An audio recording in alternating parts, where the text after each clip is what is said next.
네. 내년 1월 1일부터 출퇴근길에 사고가 일어나면 산업재해로 인정받을 수 있는 길이 열렸습니다. 그동안 법적으로 공무원만 해당된다는 비판을 받았는데 전체로 확대가 된 것이죠. 문제는 시행이 불과 열흘 앞인데도 불분명한 정보들만 알려지고 있다는 겁니다.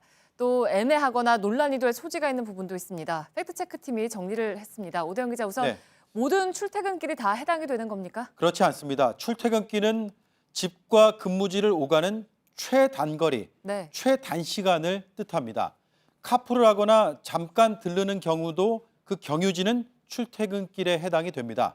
하지만 먼 거리, 평소에 가지 않던 곳은 산지에서 출퇴근길로 보지 않습니다. 네, 그러니까 늘상 다니는 길이라면 산재가 인정이 된다는 건데 근데 바로 집으로 가는 경우도 있지만 이런저런 볼일을 보고 가기도 하지 않습니까? 네, 그래서 근로복지공단이 몇 가지 예외를 정해놨습니다. 예를 들어 이런 경우입니다. 식료품을 사기 위해서 마트에 들르다 사고가 나면 산재가 적용이 됩니다. 반면에 명품 가방을 구매하기 위해서 백화점에 들르다 사고가 나면 적용이 안 된다고 합니다. 그 기준은 생활용품을 구입한 것인지 아닌지의 차이라고 설명을 하고 있습니다. 글쎄요. 그러니까 그렇게 단정적으로 볼 수가 있을까요? 그리고 이런 예시도 들고 있는데요. 우리가 퇴근하고 나서 영어 학원을 다니는 경우가 있지 않습니까? 직무 능력 개발을 위한 거라면 그 과정에서 사고가 나도 산재가 인정이 됩니다. 반면에 요가 학원에 다니는데 이게 취미라면 인정이 안 된다고 합니다. 근로복지공단은 직무 관련성이 핵심이라고 말합니다. 이 밖에도 출퇴근길에 자녀의 등하교를 도와주다가 사고가 났다고 가정을 해보겠습니다.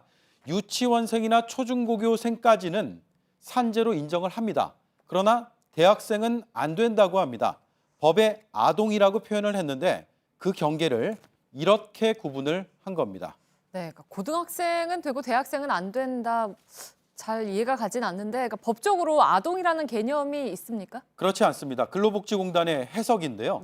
이와 함께 고등학생이더라도 등하교가 아니라 아르바이트 장소에 데려다 준 것이라면 해당이 되지 않는다고 합니다.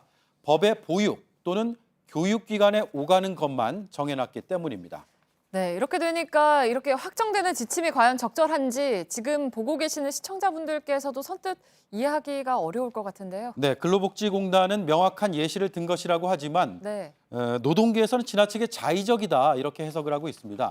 무자르듯이 구분할 수 없는 모호한 영역이 있기 때문인데 예를 들어서 직무능력 개발이냐 취미냐의 경계가 그렇습니다. 과도한 업무 스트레스를 풀기 위해서 요가 학원을 다녔을 수가 있습니다. 명품백 구입이 이례적인 일일 수도 있지만 퇴근길 쇼핑을 해야 하는 상황도 분명히 있습니다. 내년부터 산재 적용이 확대되는 이유는 지난해 헌재 결정이 있었기 때문입니다. 업무 중에 일어난 재해뿐만 아니라 노동자의 생활의 전반을 보장하자는 취지였습니다. 그래서 산재 여부를 판정하는 공무원들의 편의주의, 탁상 행정이 이런 결과를 낳고 있다는 비판이 제기되고 있고요. 또 산재 적용 범위를 좁히려는 의도가 아니냐는 의구심까지 노동계에서는 말하고 있습니다. 이 지침은 연말까지 확정이 됩니다. 남은 시간까지 보완이 필요해 보입니다. 팩트체크 오대영 기자였습니다.